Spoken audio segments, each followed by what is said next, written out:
हे पान काढायचं आहे. याच्यामध्ये काय करायचंय की जो पहिला वर्ग आहे, पहिला वर्ग म्हणजे इयत्ता पहिली असं सगळ्यांनी समजायचं आहे. प्रथमतः हे जे पेज आहे त्या पेजवर विद्यार्थ्यांची मुलाचं मुलीचं नाव व पालकाचं नाव असं आहे. त्यामध्ये विद्यार्थ्याचं नाव लिहायचं आहे आणि त्याच्यामध्ये पुढे आहे क्षमता, वाचन क्षमता स्तर. याच्यामध्ये जो पहिला स्तर पहिल्या वेळेला जो पुस्तक येईल तो स्तर लिहायचा आहे. पहिल्यांदा त्याने ऑरेंज घेतलं, पहिल्यांदा त्याने ग्रीन घेतलं तर तो स्तर तिकडे घ्यायचा आहे. पुढे महिना आहे, त्या प्रत्येक महिन्यामध्ये जून, जुलै, ऑगस्ट, सप्टेंबर, ऑक्टोबर, नोव्हेंबर, डिसेंबर, जानेवारी, फेब्रुवारी, मार्च, एप्रिल, मे अशा पद्धतीने महिने टाकायचे आहेत. आणि याच्यामध्ये आपल्याला पुढचा जो घटक आहे त्याच्यावर आधारित हे भरायचं आहे. ते भरल्यानंतर हा जो एकूणचा कॉलम आहे तो कशा पद्धतीने भरावा तो आपण बघूया.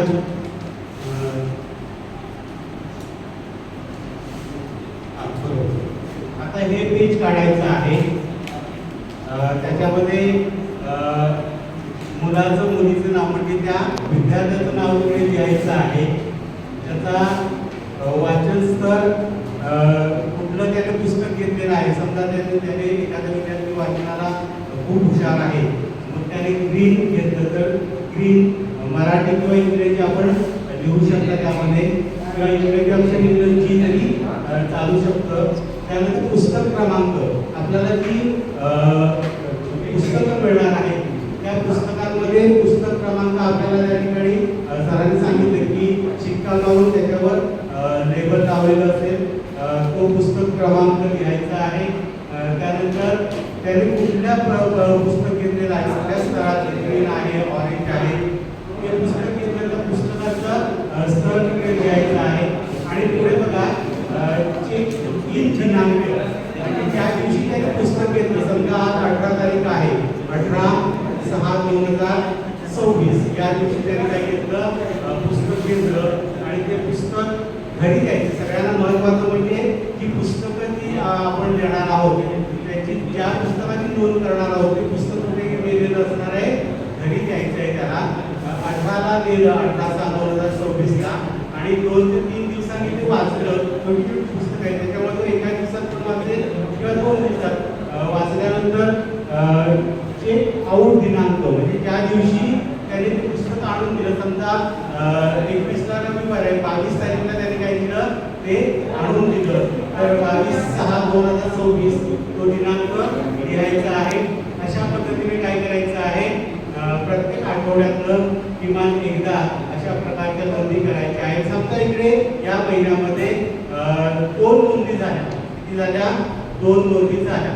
परंतु दुसऱ्या नोंदीमध्ये त्यांनी काय केलंय, 23 तारखेला पुस्तक दिलंय पण 30 तारखेपर्यंत त्याने आणूनच दिलं नाही, तर चेक आऊट मध्ये त्याची नोंद येणार नाही.